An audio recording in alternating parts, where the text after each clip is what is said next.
అంటే ఈ వాహనాలు నడిపేటటువంటి వాళ్ళ మీద చేసినటువంటి వ్యాఖ్యలు చూస్తూ ఉంటే మనకు స్పష్టంగా అర్థమవుతుంది. చంద్రబాబు నాయుడు గారు ఎంత చౌకబారు వ్యాఖ్యలు చేశారంటే, చంద్రబాబు నాయుడు గారు ముఖ్యమంత్రి స్థానంలో ఉండి చేయకూడనటువంటి అత్యంత జుగుత్సాకరమైనటువంటి వ్యాఖ్యలు చేశారు. ఏంటంటే ఆ 9,000 మందో 10,000 మందో ఉంటారు ఆ ఉచిత వాహనాలు నడిపేవాళ్ళు. వాళ్ళ మీద ముందు దుష్ప్రచారం చేయించారు నాదెండ్ల మనోహర్ గారి చేత.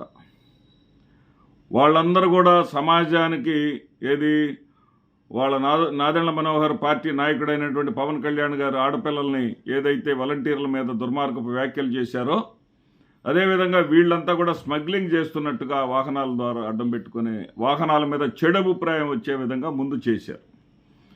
చేసిన తర్వాత ఆయన ఏం చేశారంటే, ఈ రోజున చంద్రబాబు నాయుడు గారు ఇంకాస్త బరి తెగించి, కరెక్ట్గా చెప్పాలంటే ముఖ్యమంత్రి గారిని ఆ మాట అనొచ్చో అనకూడదో నాకైతే తెలియదు, కానీ తప్పనిసరి పరిస్థితుల్లో ఆయన మాట్లాడినటువంటి విధానం చూస్తే కొవ్వెక్కి, అసలు ఆ కొవ్వు అనేది తిరుమల విషయంలో కూడా పంది కొవ్వు అని తేలిగ్గా వాడేశాడు ఆయన. ఆ కొవ్వు అనే మాటని మరి ఆయన ఏమన్నా పర్యాయపదంగా తీసుకున్నాడా, లేదా తన ఉచ్చారణలో కొవ్వు లేకుండా మాట్లాడకూడదని చెప్పేసి అనుకున్నాడో తెలియదు, కానీ ఈ ఎండియూలు నిర్వహించేటటువంటి వాళ్ళకి కొవ్వెక్కిందంట. కొవ్వెక్కి అధికారులను వశపరుచుకున్నారంట, రాజకీయ నాయకులను వశపరుచుకున్నారంట, చివరికి తనతో కూడా కొవ్వెక్కువ ఈ బేరసారాలకు వచ్చారంట. మరి ముఖ్యమంత్రి గారు మిమ్మల్ని సూటిగా ప్రశ్నిస్తున్నా, మీ దగ్గరికి బేరసారాలకు కానీ వచ్చింది నిజమైతే మీరేం చేయాలా? అధికారం వ్యవస్థలు మొత్తం మీ చేతిలో ఉన్నాయి కదా, మీరు వాళ్ళని తక్షణమే పట్టించాలా? ప్రజా సంక్షేమం కోరుకునేటటువంటి వ్యక్తిగా, ప్రజల సొమ్ముకి వాచ్ గార్డుగా ఉన్నటువంటి మీరేం చేయాలి? ప్రజల సొమ్ముని దోచుకుందాం రండి అని మీ దగ్గరికే వచ్చి పంచుకుందాం రండి అని చెప్పేసి మీ దగ్గరికే వచ్చి డీల్ కుదిరించుకోవడానికి వచ్చి మీరు చెప్పిన భాషలో కొవ్వెక్కి వాళ్ళు మీ దగ్గరకు వస్తే ఆ కొవ్వును కరిగించే చర్యలు మీరు తీసుకోవాలి కదా. మీరు అది తీసుకోకపోగా నేను మాట్లాడొచ్చో మాట్లాడకూడదో, కొన్ని విషయాలు మాట్లాడక తప్పదు అని చెప్తున్నారే, అదేంటి? మాట్లాడొచ్చో మాట్లాడకూడదు ఏంటి? మాట్లాడి తీరాలా? అంటే ముఖ్యమంత్రి దగ్గరికే నేరుగా అవినీతి చేద్దాం రండి అంటే మీ ప్రభుత్వ బండారం ఏంటో, మీ ప్రభుత్వ నిర్వాహకం ఏంటో, మీ ప్రభుత్వ పాలనా విధానం ఏంటో మీ మాటల్లోనే స్పష్టమైపోతా ఉంది. మీరేం చెప్తున్నారు? నాతోనే వచ్చి డీల్ చేసుకుందాం ఉన్నారు, వీళ్ళకి కొవ్వెక్కింది అంటే వాళ్ళని విమర్శించేటటువంటి కోణంలో మీకు మీరే మీ స్థాయిని మీరు దిగజార్చుకున్నారు, పూర్తిగా దిగజార్చుకున్నారు. ఇకపోతే ఈ వాహనాలు నడిపేటటువంటి వాళ్ళను కూడా మీరు దుర్మార్గులుగా చిత్రించేటటువంటి క్రమంలో ఎంతటి వ్యాఖ్యలైనా మీరు చేస్తున్నారు. ఒక్క విషయం గుర్తుపెట్టుకోండి చంద్రబాబు నాయుడు గారు, కరోనా సమయంలో 2 సంవత్సరాలు మీరు కానీ మీ బిడ్డలు కానీ ఎవ్వరు కూడా ఆంధ్రప్రదేశ్లో లేరు. హైదరాబాద్లో మీరు కట్టుకున్నటువంటి అద్దాల భవంతిలో చాలా క్షేమంగా ఉన్నారు.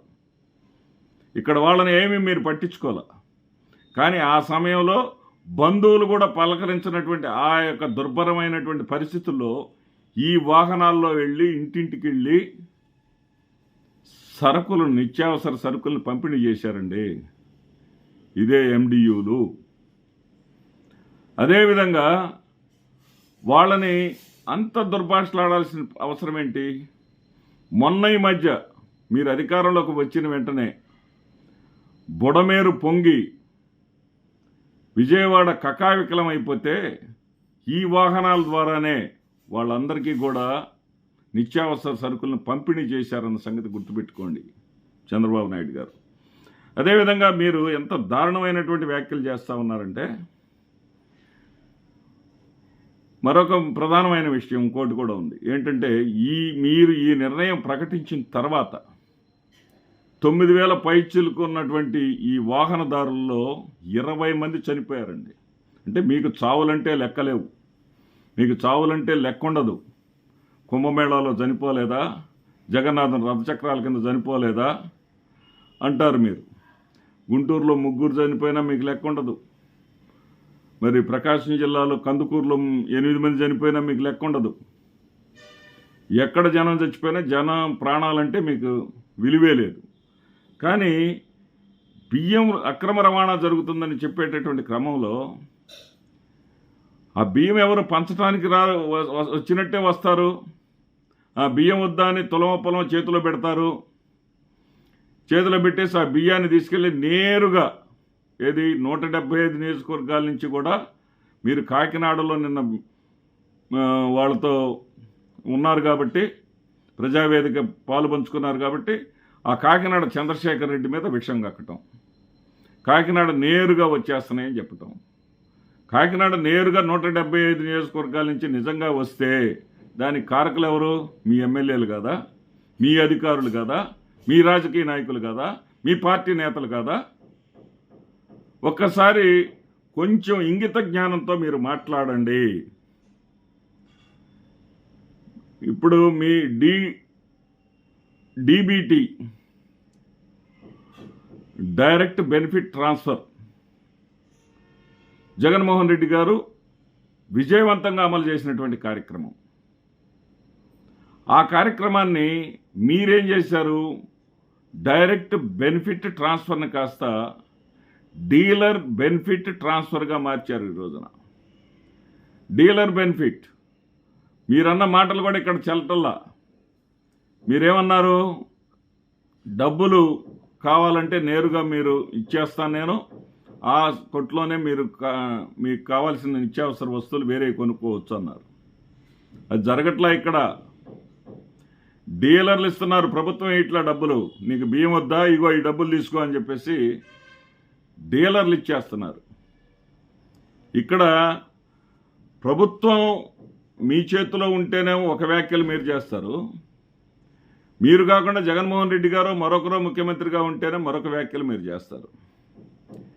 ఇదే కేంద్ర ప్రభుత్వ పథకం అయినటువంటి దీనిని జగన్మోహన్ రెడ్డి గారు ఒకప్పుడు బియ్యానికి బదులుగా నగదు ఇస్తానని అంటే బియ్యం ఉత్పత్తి చేసేటటువంటి రైతులు ఏమైపోవాలి, మరి పేదలేమైపోవాలి, ఆహార భద్రత అనేది ఫెయిల్ అయిపోతుంది. ఇన్ని రకాల వార్తలు రాయించి చేసినటువంటి మీరు, జగన్మోహన్ రెడ్డి గారి ముఖ్యమంత్రిగా ఉన్నప్పుడు ఆయన కేంద్ర ప్రభుత్వం చేసినటువంటి ప్రపోజల్ని మీరు తప్పు పట్టినటువంటి మీరు ఈరోజు అదే పని మీరు చేస్తామంటే ఎట్టండి? అంటే మీరు చేస్తే అది ఆచారమా, జగన్మోహన్ రెడ్డి గారు చేస్తే దురాచారమా? ఎంతవరకు సబబు చంద్రబాబు నాయుడు గారు ఇది? ఎంతప్పటికి జీవితం అంతా నేనే నేనే నేనే అనే అహంకారం తప్ప, నేను ఏదైనా చేయగలననేటటువంటి దురహంకారం తప్ప ఏం చేస్తున్నారు మీరు?